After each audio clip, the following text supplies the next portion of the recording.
Chaque jour, plus de 800 millions de rouleaux de papier toilette sont utilisés à travers le monde. C'est l'un des produits les plus essentiels de notre quotidien. Un objet si banal qu'on en oublie souvent l'ampleur de sa consommation. Pour répondre à cette demande gigantesque, les usines produisent et recyclent chaque année des millions de tonnes de papier. Mais vous êtes-vous déjà demandé comment ces rouleaux de papier toilette sont réellement fabriqués?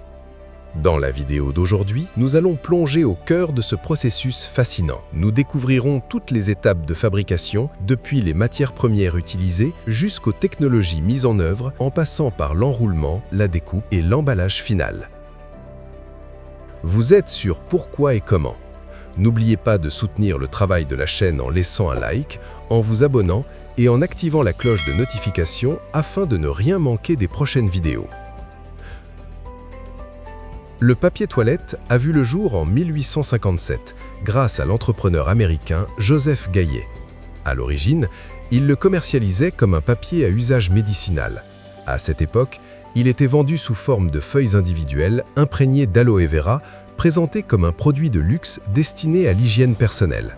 Le papier toilette en rouleau, plus proche de celui que nous connaissons aujourd'hui, a quant à lui été breveté en 1890 par Cess Wheeler. Sa production industrielle a ensuite été lancée par la société Albany Perforated Wrapping Paper Company.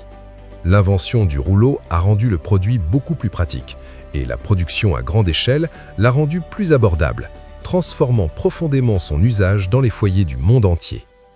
On estime qu'une personne utilise en moyenne environ 40 rouleaux de papier toilette par an. Cela représente près de 320 milliards de rouleaux consommés chaque année à l'échelle mondiale. Le papier toilette peut être fabriqué à partir de cellulose vierge, extraite de troncs d'arbres comme le pin ou l'eucalyptus, ou à partir de papier recyclé, issu de la récupération de vieux papiers et cartons. Afin de limiter la déforestation liée à l'abattage des arbres, l'industrie moderne s'appuie de plus en plus sur le recyclage. Cependant, transformer des feuilles de papier rigides et rugueuses en un papier blanc, doux, souple et absorbant est un défi technique qui s'est perfectionné au fil des 130 dernières années. Dans les impressionnantes usines papetières modernes, la fabrication du papier toilette de haute qualité repose principalement sur des procédés innovants de recyclage. Ces méthodes permettent de redonner une nouvelle vie à des papiers usagés, souvent considérés comme inutiles. Le cycle commence avec l'arrivée de tonnes de papier dans les installations industrielles. Les papiers les plus couramment recyclés proviennent des écoles, des bureaux et des universités. Les usines n'utilisent pas de papier issu des ordures ménagères classiques. À leur arrivée sur le site de production, les papiers sont soumis à une étape de tri et de sélection. Des machines spécialisées éliminent les éléments non recyclables comme les plastiques, les métaux, les agrafes ou autres corps étrangers. Les papiers contenant peu d'encre sont privilégiés car ils offrent des fibres plus pures. Cette pureté facilite le traitement, améliore la qualité finale du produit et réduit l'utilisation de produits chimiques nécessaires pour obtenir un papier toilette doux et agréable. Au début de la fabrication, le papier recyclé passe par une phase appelée désintégration. Lors de cette étape, le papier est mélangé à de l'eau dans un immense réservoir nommé hydropulpeur. Les fibres se détachent alors les unes des autres et forment une pâte homogène.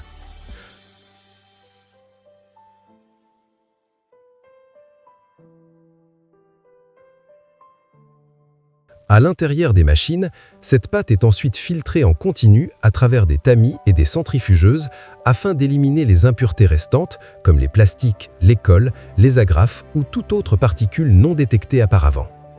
Si le papier recyclé contient de l'encre, la pâte subit un traitement par flottation ou par lavage.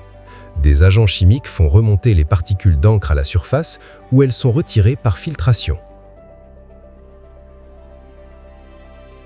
Si nécessaire, la pâte est également raffinée et blanchie à l'aide de produits spécifiques afin d'éclaircir sa couleur et d'améliorer la qualité des fibres.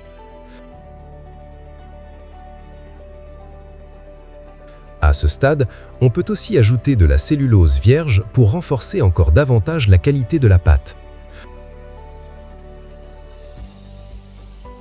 L'ensemble de ce processus nécessite une grande quantité d'eau. À ce moment précis, le mélange est composé d'environ 95% d'eau et de seulement 5% de cellulose. La pâte est ensuite envoyée vers un raffineur dont le rôle est d'augmenter la résistance du futur papier. À l'intérieur de la machine, des disques en rotation pressent les fibres de cellulose, multipliant les points de liaison entre elles. La pâte reçoit ensuite encore plus d'eau avant d'être dirigée vers l'équipement principal de l'usine, la machine à papier. C'est là qu'elle traverse plusieurs étapes pour devenir une feuille continue. À ce stade, le mélange est extrêmement dilué, avec environ 99% d'eau pour seulement 1% de fibres. Il est réparti uniformément entre une toile transporteuse et un feutre qui passent entre deux cylindres. La pression et le débit sont précisément contrôlés afin d'obtenir une épaisseur de papier parfaitement uniforme. Le matériau progresse ensuite sur une table plane où la toile se déplace rapidement, permettant à l'eau de s'écouler par gravité. De petits vibrateurs et des caissons à voide facilitent l'élimination de l'eau tout en alignant les fibres de cellulose. À ce moment précis, le matériau est encore très humide et ressemble à une feuille pâteuse. Cette feuille passe alors entre des rouleaux presseurs qui la compressent et extraient davantage d'eau, augmentant ainsi sa densité et sa solidité. Jusqu'à 90% de l'eau utilisée est récupérée et réutilisée dans l'usine. Après cette phase de pressage, la feuille contient encore environ 50% d'humidité. Pour la réduire à moins de 10%, elle subit un séchage thermique. L'eau est éliminée par évaporation grâce à de grands cylindres chauffés à la vapeur appelés Yankee Dryers, associés à un système de ventilation. La température de ces cylindres peut varier entre 100 et 150 degrés Celsius selon le type de papier produit.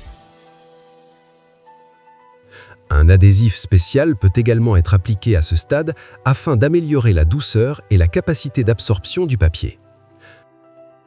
À ce point du processus, la feuille est presque terminée. Sa résistance et sa texture finale sont déjà définies, mais elle doit encore passer par le calendrage. Cette étape consiste à faire circuler le papier entre plusieurs cylindres métalliques qui exercent pression et chaleur afin de compacter les fibres et d'obtenir une surface plus lisse et homogène. Le papier fini est ensuite enroulé en énormes bobines pouvant atteindre jusqu'à 80 km de longueur et peser jusqu'à 3 tonnes. Ces rouleaux gigantesques, appelés bobines mères, seront ensuite transformés en petits rouleaux d'environ 10 cm de largeur, tels que nous les connaissons. Avant la découpe et l'emballage, le papier toilette subit une série de contrôles qualité. Ces tests permettent de vérifier sa résistance, sa douceur, son pouvoir absorbant et sa sécurité. Une fois validée, la bobine mère est envoyée vers la phase de conversion où elle sera transformée en rouleau prêt à la consommation. Cette opération est assurée par une rebobineuse entièrement automatisée. Le rebobinage constitue la première étape de la conversion. La grande bobine est placée sur un support rotatif qui permet son déroulement continu. Des capteurs contrôlent la tension du papier afin qu'il soit tiré de manière régulière sans déchirure. Le papier peut ensuite passer par un système de superposition permettant de créer des rouleaux à 2 ou 3 épaisseurs. Pour solidariser ces couches, on utilise soit un adhésif spécial, soit un léger gaufrage. Ce gaufrage consiste à créer un relief qui forme de minuscules points d'adhérence entre les feuilles tout en améliorant la texture, la douceur, la résistance et l'absorption du papier. Pour réaliser ce relief, le papier circule entre 2 cylindres. L'un est en métal et gravé d'un motif en relief, tandis que l'autre est en caoutchouc ou en acier lisse et sert de contre-pression. Le cylindre métallique presse le papier contre l'autre cylindre, imprimant ainsi le motif à la surface. Dans une autre zone de l'usine, on fabrique le tube en carton qui constitue le cœur du rouleau de papier toilette.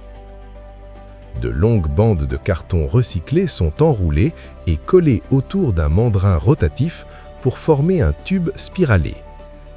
Celui-ci est découpé à la longueur souhaitée et envoyé automatiquement vers la rebobineuse où le papier est enroulé de manière contrôlée autour du tube. Durant cette phase, la compacité du papier est ajustée avec précision afin que le rouleau ait le bon diamètre et une sensation agréable à l'utilisation. Des capteurs surveillent en permanence l'épaisseur pour éviter des rouleaux trop lâches ou trop serrés. Ces grands rouleaux finis sont appelés des logs et mesurent plus de 2 mètres de long.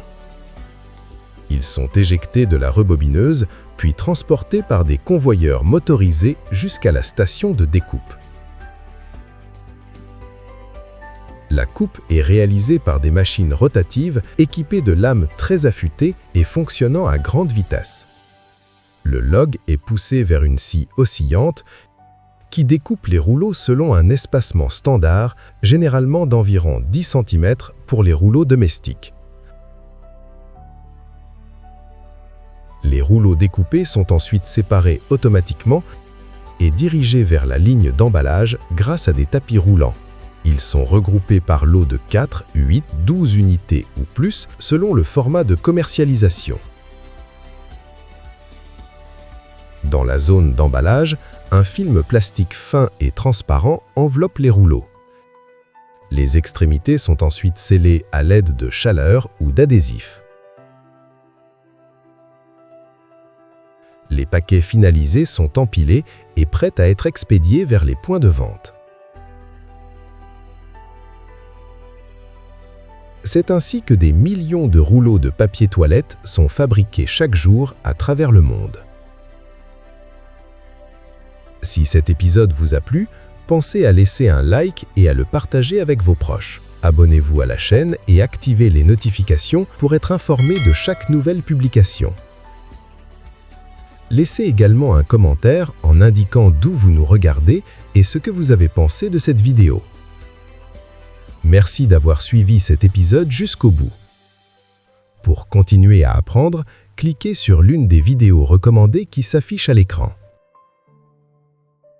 Que Dieu vous bénisse, vous et votre foyer, et prenez soin de vous.